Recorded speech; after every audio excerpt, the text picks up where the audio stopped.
Hello and welcome to the Chemistry Academy. In this video we're going to go over isomers in relation to the National 5 chemistry course. So here we've got the definition of isomers. This is a definition you need to know word for word and make sure that you don't get confused with other definitions that are similar. So isomers are molecules with the same molecular formula but a different structure.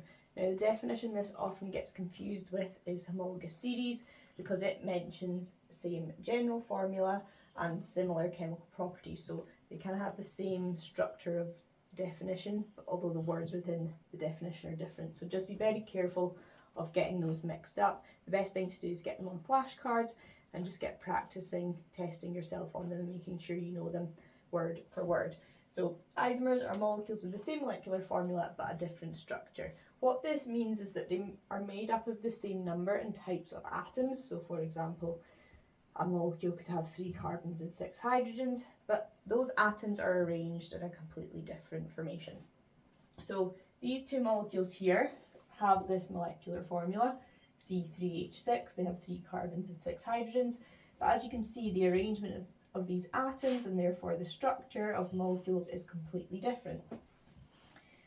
This molecule here is one of the alkenes known as propene, and this molecule here is a cyclopropane. So commonly you will see alkenes and cycloalkanes being isomers with each other because they are from different homologous series, so they're always going to have this different structures if they have the same number of carbons. And their homologous series, have the same general formula CnH2n.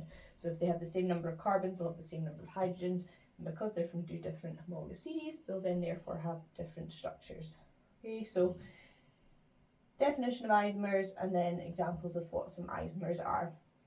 Sometimes you'll also be asked about which molecules are less likely to have isomers, and the smaller the molecule, the less isomers or less likely it will be to have an isomer it has. So that's just because if the molecule is smaller, there's less atoms to rearrange and therefore there's fewer possibilities of rearranging into different structures. So molecules like ethene and methane, they don't have isomers. Ethane doesn't have isomers either because it's too small. Okay?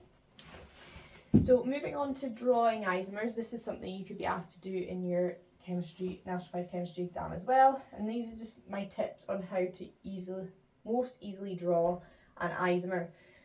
So the first thing you can do is to move a branch or make a branch. So if there's not a branch, a methyl branch or something already there, you can make one. If there is a branch already there, then you can just move it along. So in order to make the branch, you do need to be careful because quite often what people will do is they'll take the last carbon and they just move it and stick it on here instead.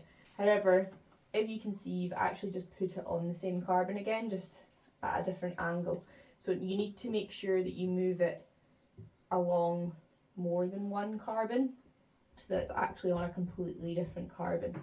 So if I do move the branch or make a branch on that carbon, we would have 1, 2, 3, 4 carbons in the long chain, and then I'm moving this carbon as a branch on this to this one here.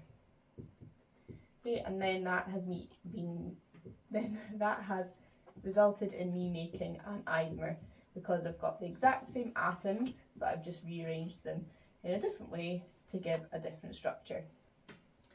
The best way to double check and make sure that you have actually drawn an isomer or found an isomer and not just found the same molecule again or drawn the same molecule again is to name both your molecules. So this molecule here has got a straight chain of 5 carbons. That means this would be called propane because it's an alkane with 5 carbons. This molecule here is a straight chain of 4 carbons as an alkane, so that'd be butane. And then we've got the methyl branch here on carbon 2, so this would be called 2-methyl-butane. So because these two molecules have different names, that confirms that they have different structures. So just watch out for that, especially in multiple choice questions when you're asked to identify an isomer.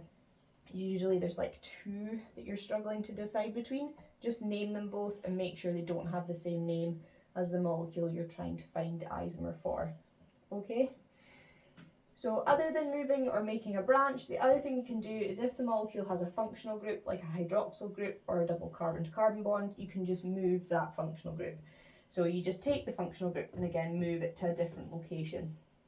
So we can move it into the middle here. So instead of having it on the end of the 4 carbons, we can put it on that carbon here. It doesn't matter if you put it up there or up there, down there or up there, that would just be the same molecule. So that would be our isomer there. And again, just double checking that we've actually created an isomer by naming them.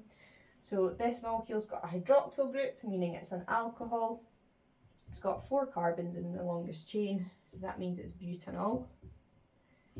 And we need to put the number in for where the hydroxyl group is. Because the hydroxyl group's on the end, this would be butan-1-ol. If we then go and name this one, this is also butanol, but this time the hydroxyl's on carbon 2, so this would be butan-2-ol.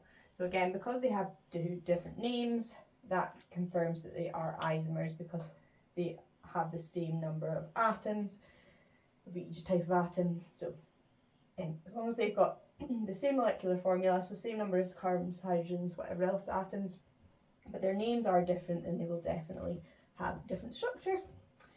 So that's it really. Again, with the alcohol here, instead of moving the functional group, you could just create a branch instead. So you could take this carbon here and move it, again, making sure you move it long enough onto that carbon to create a branch.